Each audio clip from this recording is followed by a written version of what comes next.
This week on Motor Week, Voyager versus Espace, as Howard Stableford puts them both to the test. Chris Goffey is in Scotland at the launch of Land Rover's new Discovery. But first, Ginny Buckley takes a look at the Volkswagen Golf. In a world that's constantly changing, it's nice to know that some things can always be relied upon. For years, that's how Volkswagen have marketed Europe's biggest selling car, the Golf. And it's good to know that even though there's now a new Golf on sale, it's still as reassuringly familiar as the old version. In fact, market research by the chaps at Volkswagen have proved that the Golf buyer didn't want to see anything radically different with the Golf Mark IV. So instead of huge changes of styling, this new version instead offers new levels of quality, comfort and safety. The new range is packed with models, but this is likely to be the most popular.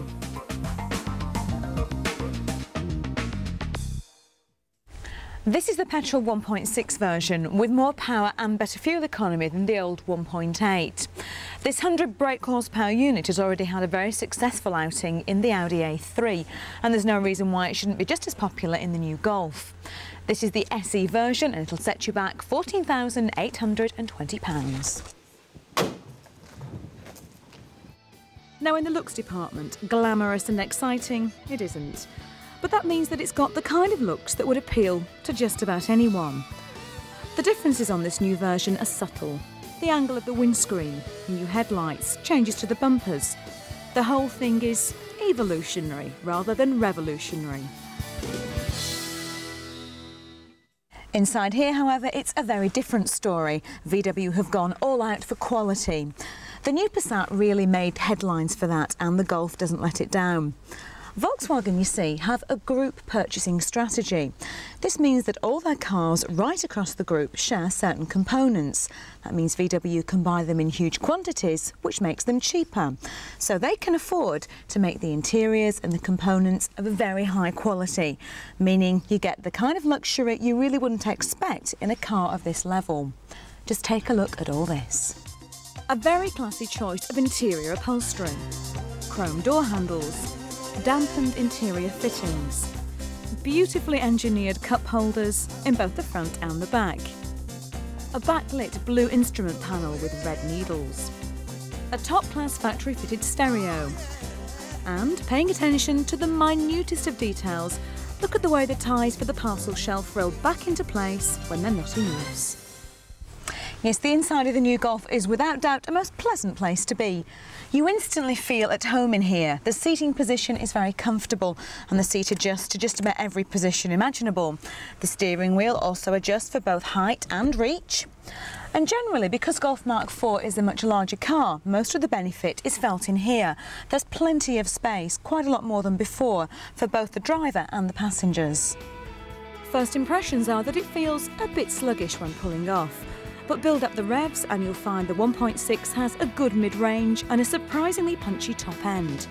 According to the men from VW, and I have no reason to doubt them, you'll get to 60 in around 11 seconds and up to a top speed, if you want it, of 117 miles per hour. The handling feels as safe and as predictable as you'd expect from what, after all, is a family car. However, the wheels do respond quickly to the steering wheel and the grip is extremely good. But I have to say that it's the kind of car that feels more at home on long stretches of road on motorways rather than twisty-turny bends. Overall, the driving experience isn't particularly involving or exciting, but as you'd expect from VW, it's solid, it's reliable and it's comfortable. You can, however, drive in the knowledge that this is a very safe car. The side pillars have been strengthened. There are now driver, passenger and side airbags as standard. Seatbelt pretensioners are also fitted. And the body structure has been designed to absorb the greatest amount of crash energy if you do have a collision. In fact, there are so many new safety features that the insurance ratings for the whole of the new Golf's range have been greatly reduced. Overall, the new Golf is an outstanding combination of comfort, build quality, reliability and value for money. Yes, it's nice to know that some things do never change.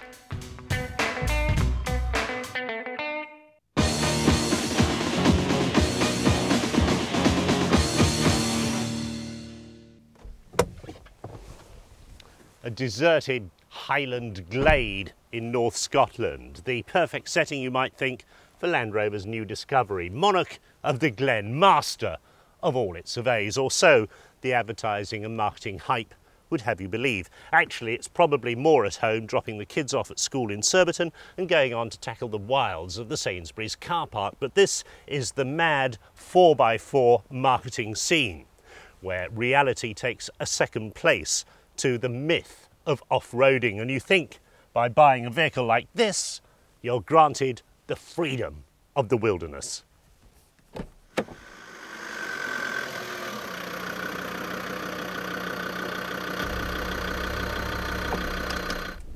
Land Rover always like to get the most out of their body tooling. After all, current Defender doesn't look that different from Series 3 Land Rover from 25 years ago. The Range Rover was introduced in 1969 and went for almost 20 years before it was changed. Now we've got new Discovery, just under 10 years from the original launch. But though the vehicle looks the same, make no mistake, this is an entirely new vehicle from the wheels up.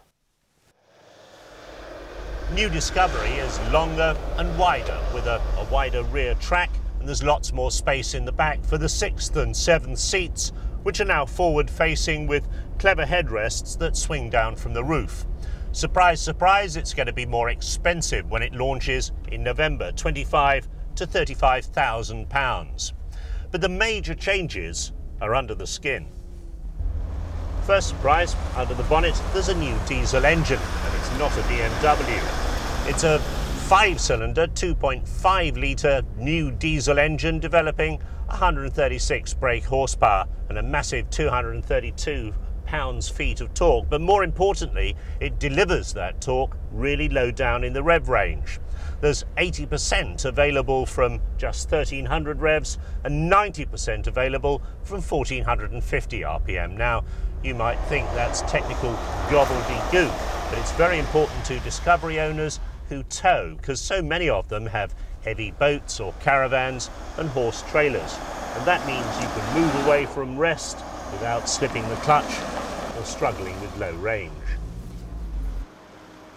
But when you do decide to emulate the adverts and the articles in the car magazines in your brand new 4x4, and you find somewhere in this crowded island where you can go off-road, it's a situation that I must say is heavily frowned upon by the ramblers, the horse riders and the mountain bikers, well then you get into a seriously high-tech scene in the new Discovery. In the first place, the steering has been changed to avoid kickback and fight on rough surfaces. The rear suspension is now self-leveling with air springs, and that means that you can raise the height of the vehicle when you're going over rough ground. And the vehicle also automatically sense when the middle of the car is grounded and the rear wheels are spinning, and it'll raise the back end automatically. There's a new anti-lock braking system that works really well off-road, and a thing they call electronic traction control, so that the traction to the wheels is done electronically and not by a viscous coupling, and that removes the need for a lockable central diff. And there's also a thing called hill descent control. Press a button and the vehicle will automatically maintain a speed of between 4 and 7 miles an hour, depending on gear, down the steepest hill. Now, it's not doing it through engine braking, it's automatically giving braking effect to front and rear axle to get the maximum possible grip. And that is a very safe system indeed. Roger, you've been driving off-road for more hundreds of years than I care to remember, but I mean, this vehicle seems very sophisticated, lots of electronic gizmos. Do we really need them? Well, I wouldn't put it down as electronic gizmos. What we're trying to do is make the vehicle more user-friendly. How many times have you been with colleagues or other people driving off-road when they've struggled to find the centre diff lock, or they've struggled to find low range? Instead of having a lever that moves in several directions, as a transfer lever does on Land Rover products, we've got a forwards and a backward movement. We've got low range, we've got high range, and that's all you have to worry about. The electronic traction control will look after the rest. The hill descent will help you descend hills even if you're not used to selecting first gear. So I think we've made the car user friendly, even if we have used electronics to make it work easier for people. One of the major criticisms of old Discovery was that unpleasant lurching and rolling on quite gentle tarmac curves and dips. Drivers got used to it, but it did give passengers a queasy ride. The car seemed to lurch over to an angle and then settle at that angle through a bend. Now comes ACE, Active Cornering Enhancement. There's an electronically controlled hydraulic ram at each corner, and that works to keep new Discovery on a level plane through the bends. Hurrah!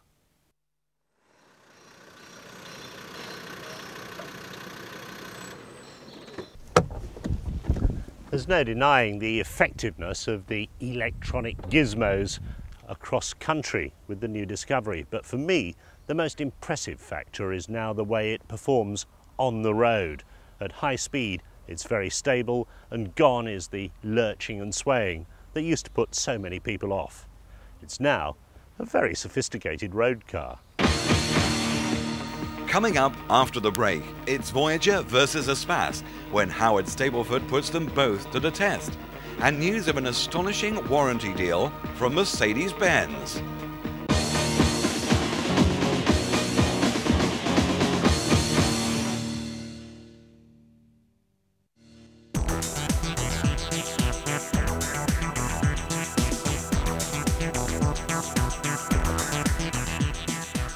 One of the surprises Land Rover unveiled at the Discovery launch was the new Storm diesel engine. It's not related to any BMW unit. The Storm was in the early stages of development when the German firm took over. Originally planned as part of a modular group of 4, 5 and 6 cylinder units, the Discovery gets the 2.5 litre straight 5, producing 136 bhp, but more importantly, a maximum torque of 232 pound-foot. And a large proportion of that torque comes very low down in the rev range. In order to achieve the specific requirements of Land Rover's heavy off-roader and still meet future emissions requirements, the engineers needed to turn to high-pressure direct injection. The engineers chose to adopt electronic unit injectors, or EUI. This system had a proven track record in large diesels fitted to trucks, reducing emissions whilst increasing economy. One of the keys to good diesel emissions is high-pressure fuel injection. EUI uses an individual camshaft-driven plunger pump for each cylinder's injector. This allows up to 22,000 psi to be generated, compared to about half that for a standard direct high-pressure injection system. And because the pressure is only contained for a short period within the injector, there's plenty of potential to increase the pressure further. Common rail systems, which are becoming the vogue in diesel design, are limited in the pressure they can contend with because of the connections and distribution pipes needed for them to operate. Land Rover proudly claim that the new unit exceeds even future emissions requirements without needing a catalyst. They also say that there's room for even greater results in future as the TD5 is developed further.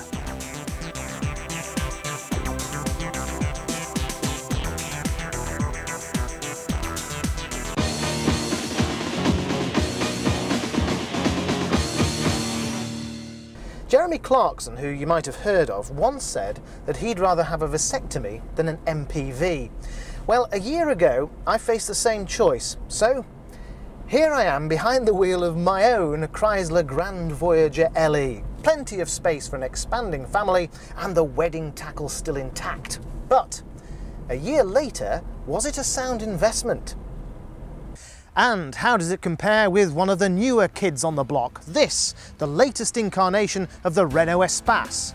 Faced with the realisation that my two-seater sports car days were on hold whilst the little ankle biters grow up, the tricky issue of selecting an MPV with any sort of street cred had to be addressed. The Voyager won it because it appeared in a Danny DeVito movie, all black with black tinted windows. It actually looked mean. And yes, I can be that much of a sucker. Now, we didn't go for the tinted window option on the basis that the British weather has the same dulling effect, so why pay the £1,000 extra? Meanwhile, at the front, it does have a rather nice sleek look of menace, which tends to give me a bit of self-confidence when I'm driving around in what amounts to a glorified shopping trolley. The Espace, on the other hand, has a milder-mannered version of the Voyager styling at the front, but from the side, well, it looks blockily like the old Renault Espace to my way of thinking. And look at this. Outward opening side doors. Quaint in comparison to the sliding, gliding side doors on both sides of the Voyager. Now, it's a lot easier to get Granny, the shopping and the kids out of this. Now, the Grand Voyager is very long at just over 5 metres, and here's the proof. This is where I backed it into a post just a couple of weeks after taking delivery. It's also wider than the Espace, which it really doesn't need to be, because the space inside both these models is verging on the cavernous. They both seat 7 people, and they both perform their own excellent versions of musical chairs.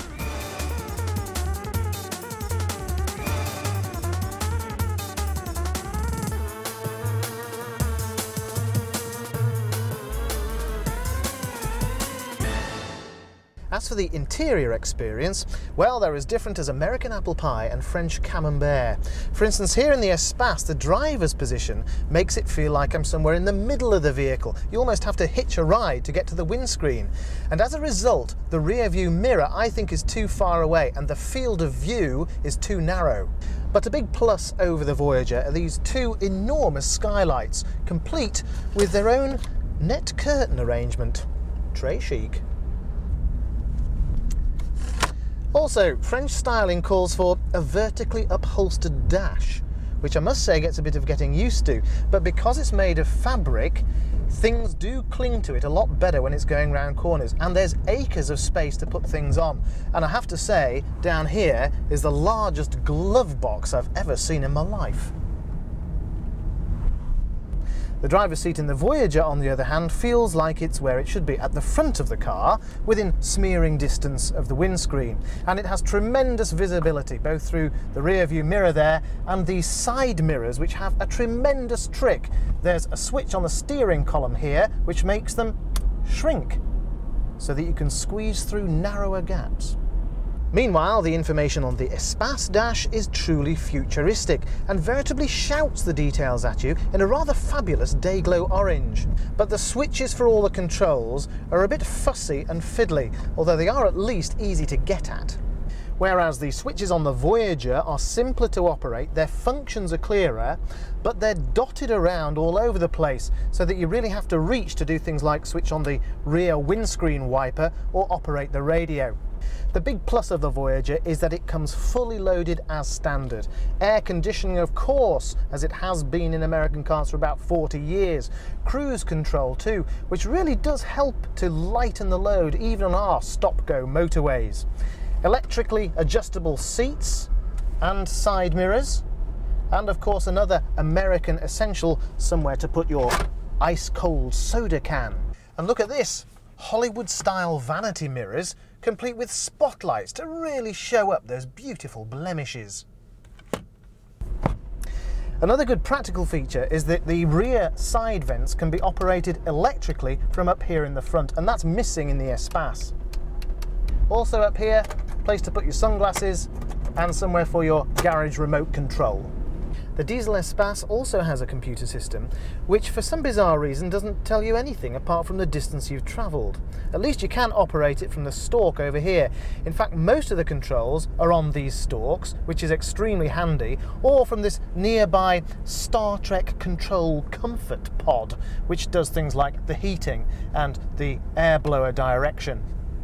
Even the radio volume and station selection can be done without your hands leaving the wheel. There's even a remote control for the passenger to use. So what do they actually like to drive? Well, we're not really comparing like with like here. For instance, this is the 5-speed manual 2.2 litre turbo diesel Espace, whilst this is the beefy 3.3 litre V6 petrol-driven 4-speed automatic transmission Voyager. Can you hear that? When it's idling, the Espace does sound like there's a Massey Ferguson tractor somewhere close by, but that soon disappears as you set off.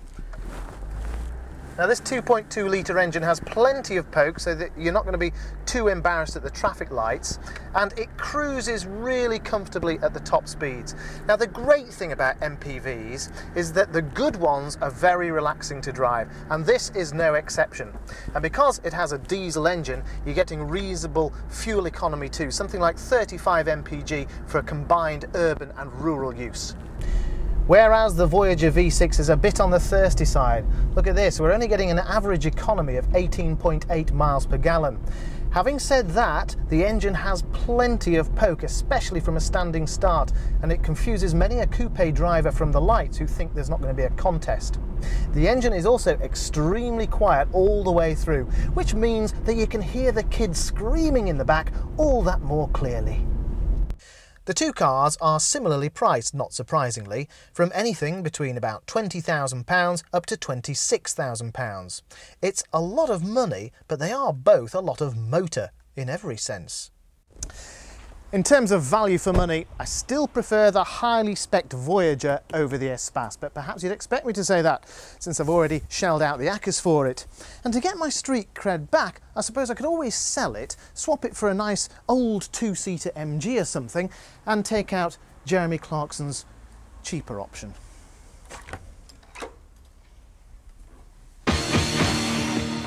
Mercedes have set a new standard in car warranties by offering 30-year cover on its entire range. The warranty only covers breakdown and corrosion cover, but it's seen as a significant development. The previous record corrosion warranty was for 12 years from the likes of Ford Focus and Volkswagen's Golf. The Mobile Life package is catch-free for the first 4 years.